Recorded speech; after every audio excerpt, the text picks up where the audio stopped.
नमस्कार शेतकरी मित्रांनो, सर्वप्रथम सगळ्यांना जय शिवराय। सर्वांना एक विनंती आहे, ज्यांना पटत आहे त्यांनीच व्हिडिओ पाहायला यायचे, अनेकांनी दुर्लक्ष करायचे ही माझी विनंती आहे। आपली प्रयोगशाळा अधिकृत नाही, डिग्रीवाले नाहीत आम्ही। आणि दुसरी महत्त्वाची गोष्ट अशी आहे की आपण ती सगळी माहिती डिस्क्रिप्शन बॉक्समध्ये दिली आहे, ठीक आहे।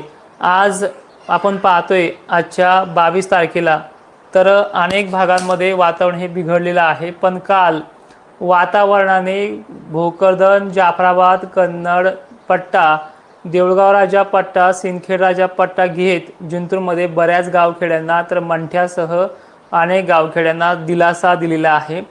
जवळपास 1,500 व्हिडिओ आलेत पावसाचे, काही ठिकाणी चांगले तर काही ठिकाणी बरे। आज पावसाचा कल बऱ्यापैकी 22 तारखेला सर्वांना नाही पण अनेकांना दिलासा देणार आहे। ती भाग म्हणजे लातूर जिल्ह्यातील काही परिसर आहे तर काही बीड जिल्ह्यातला परिसर आहे। त्याचबरोबर हा परिसर आजच्या तारखेला जर बघायला गेलं तर छत्रपती संभाजीनगरचा पुन्हा आज आहे। तर त्याचप्रमाणे आज लातूर, बीड, सोलापूर काही भाग, त्यानंतर जालन्यामध्ये सुद्धा दुपारनंतर किंवा संध्याकाळच्या वेळेला आज 22 ऑगस्टला तो दिलासा मिळण्याची शक्यता आहे। सर्वांना तो कसा घेईल हे देखील ह्या व्हिडिओच्या शेवटपर्यंत सांगितलेलं आहे, फक्त लक्षपूर्वक ऐका।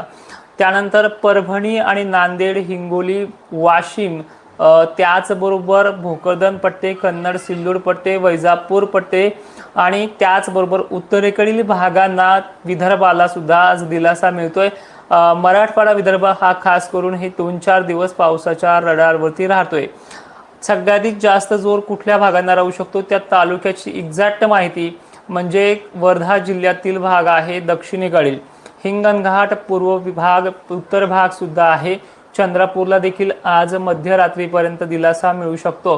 त्यानंतर भंडारा, नागपूर जिल्ह्याला सातत्य वातावरणाचं कायम असल्यामुळे या भागांना देखील ह्या 2-3 दिवसामध्ये तो फरक पडण्याचा अंदाज आहे।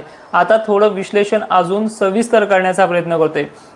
आज थोडे क्रॉस वारे असतील म्हणजे उत्तरेकडनं दक्षिणेकडे दिवस मावळता 4:30 वाजता किंवा संध्याकाळच्या 5-6 वाजता ढगांची क्रेज जी आहे थोडी उत्तर दक्षिण राहण्याचा अंदाज आहे। आणि काल 2 दिवसामध्ये जी गरमीची भाप झाली त्यामुळे ढगांची स्पीड जरा थोडी कमी राहू शकते आणि दुपारनंतर आलेल्या ढगांमध्ये धारा उतरण्यासाठी प्रवृत्त होऊ शकतं। यामध्ये प्रामुख्याने परभणी रडारवरती आहे, छत्रपती संभाजीनगर रडारवरती आहे, बीड जिल्हा देखील रडारवरती आहे पावसाच्या, माजलगाव पट्टे सुद्धा रडारवरती आहे, शिरूर, कासार तालुक्याचा काही भाग रडारवरती आहे, कडाष्टी, माजलसुंबा, लिंबाग, गणेश, नांदूरघाट परिसर त्या रडारवरती आहे, अंबाजोगाई, केज, धारूर हा देखील त्या रडारवरती आहे आणि सोलापूरचे दक्षिण उत्तर भाग जे आहेत ते रडारवरती आहे, पश्चिम देखील आहे। आणि विशेषतः ही माहिती तुम्ही इतरही शेतकऱ्यांपर्यंत पोहोचण्याचं काम करा। 2 वर्षापासून या चॅनलवरती काम करतोय तर ह्या चॅनलचे 100K सबस्क्रायबर पूर्ण करण्याचे मी आज वैयक्तिक तुम्हाला बोलतो आहे, ते आपल्याला करायचे आहेत। पुण्यासह नाशिकच्या काही घाटमाथ्यांना जोर वाढतोय, कोल्हापूरला अनेक ठिकाणी हा जोर वाढण्याची शक्यता राहणार आहे। चंद्रपूर देखील संध्याकाळी उशिरापर्यंत आहे आणि नागपूर आहे, म्हणजे हे झालं 2 दिवसाचा अंदाज आहे। आजची तारीख पकडून धरू नका। आता सरळ जवळपास आपण हा अंदाज दिलेला आहे 22 ते 26 पर्यंत, पण पुढे 23 तारखेला हिंगोली, वसमत आणि परभणीला अजूनही उद्याच्या दिवशी जोर वाढतोय। आणि महाराष्ट्रामध्ये जर कायापालट होणार असेल आणि ते जर भाग जर आपण लक्षात घेतले तर खूप मोठी गुड न्यूज आहे, पण ती हिंमत नाही राहिली त्या 15 तारखेच्या अंदाजाने की त्या छातीत ठोकपणे सांगू असं। तर यामध्ये ते होऊ शकतं, मॉडेलनुसार ती पद्धत खूप भारी आहे। तर त्याच्यामध्ये अकोला, अमरावती, नागपूर, चंद्रपूर, गोंदिया, भंडारा, हिंगोली, परभणी, नांदेड सह जालना, छत्रपती संभाजीनगर तर धुळे, जळगावपर्यंत 27 तारीख पूर्ण होताच हे भाग पूर्ण होऊ शकतात अशी पद्धत आहे। काही गावखेड्यांना चांदणभरी पावसापर्यंत देखील मजल जाऊ शकते। आता याच्यामध्ये वारे सुद्धा आहेत, पण त्या वाऱ्यांना गरमीची लेवल पाहता आणि थोडी मागच्या वाऱ्यापेक्षा त्याची स्पीड कमी पाहता हा दिलासा मिळण्याची शक्यता आहे। सर्वाधिक जास्त व्याप्ती म्हणजे पावसाची नाहीये, पण सर्वाधिक जास्त भाग घेण्यासाठी हा विदर्भ मात्र पावसाच्या रडारवरती अनेक जिल्ह्यांना राहू शकतो। हे ह्या 2-3 दिवसाची कंडिशन आहे। सगळ्यात महत्त्वाचे अजून एक सांगतो की बऱ्याच शेतकऱ्यांना माझे अंदाज आवडतात, पण ते लाईकच्या माध्यमातून कळतं की 2000 शेतकऱ्यांना ते आवडतात. तर तुम्हाला माझे अंदाज आवडत असतील तर लाईक करा, कारण की बऱ्याच शेतकऱ्यांपर्यंत ते मेसेज पोहोचतो. त्यानंतर 28 तारखेला सुद्धा याचा भाग थोडा बीडकडे सरकण्याची शक्यता आहे. म्हणजे अजून 5-6 दिवस वातावरण हे पावसाचं आहे, कोरडं राहणार नाहीये, पण याच्यामध्ये आभाळ आणि पावसाचा जोर देखील असणार आहे. आता खरी गंमत अशी आहे की हे जे काही 22, 23, 24, 25 आहे हे पाऊस सुरू करणार आहे. त्यानंतर थोडासा काही 1-2 दिवसाचा थोडं थांबलं तर थांबण्याची शक्यता दिसत नाहीये. पण या ऑगस्टचा शेवट जो आहे तो सर्व शेतकरी सुखावून टाकल्याशिवाय राहणार नाही, अशी मॉडेलकडूनच डिटेल्स पाहायला मिळते. मराठवाड्यामध्ये सुखाचे दिवस जे आहे ते ह्याच आठवड्यात राहू शकते. सप्टेंबरची 1 तारीख उजळेपर्यंत महाराष्ट्र सुखवलेला दिसेल असं मॉडेलचे चित्रीकरण आहे. त्यानंतर जसं जसा काल उलटेल तसा हा 29 तारखेला अमरावती नागपूर भागामध्ये पाणी वाढेल अशी पद्धत पाहायला मिळते. आणि वारे सुद्धा सप्टेंबरच्या पहिल्याच तारखेपासून कमी होऊन जातील. हे जे काही वारे आहेत ढगांना पुढे ढकलतात आणि पाऊस थांबण्याचं चित्र दिसत नाहीये. तर अशा प्रकारचे 4 ते 3 दिवसापूर्वी महाराष्ट्रामध्ये वातावरण 2 महिने कोरडं राहील असं वक्तव्य सुद्धा डिग्रीवाल्याकडनं झालं होतं. पण त्याच्यात मध्ये पावसानं काल भोकरदन जाफराबादमध्ये एंट्री केली. आज तो मराठवाड्यामध्ये एंट्री करणार आहे असं चित्र स्पष्ट मॉडेलकडनं दिसतंय.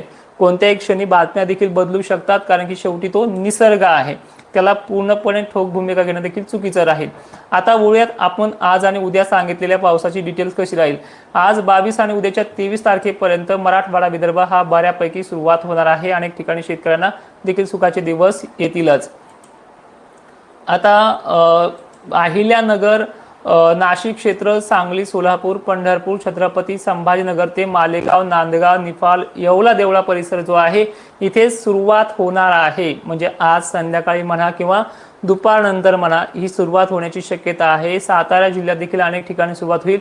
यामधनं अनेक शेतकरी त्या रखरखीत पिकांमधनं त्यांना दिलासा मिळण्याची शक्यता आहे. बऱ्याच शेतकऱ्यांना याच्यातून सुटका होऊ शकते अशी शक्यता आहे. पण एक लक्षात घ्या, ज्यांना आज किंवा उद्या किंवा परवा जरी नाही झाला तर नेमकी माझ्या अंदाजामध्ये पहिली गोष्ट ही असते, जी भावनिक साथ असते, खचून जाऊ नका आणि धीर सोडू नका. पहिली गोष्ट एक लक्षात ठेवा, हे हवामान आहे, हा निसर्ग आहे. डिग्रीवाले असू द्या किंवा कोणी असू द्या, त्यांना हे फिक्स सांगताच येत नाही की हे होणार किंवा नाही होणार. नाही जरी म्हटलं तरी वातावरण दुसऱ्याच दिवशी एंट्री घेते हे तुम्हाला आज कळतंय. आणि हो जरी म्हटलं तरी ते वातावरण दुसऱ्या दिवशी बाकाडी सुद्धा पडू शकतं हे देखील आहे. पण या आठवड्यामध्ये काय पालट होईल असा तो विश्वास देण्याचा पुनश्च एकदा प्रयत्न करतोय.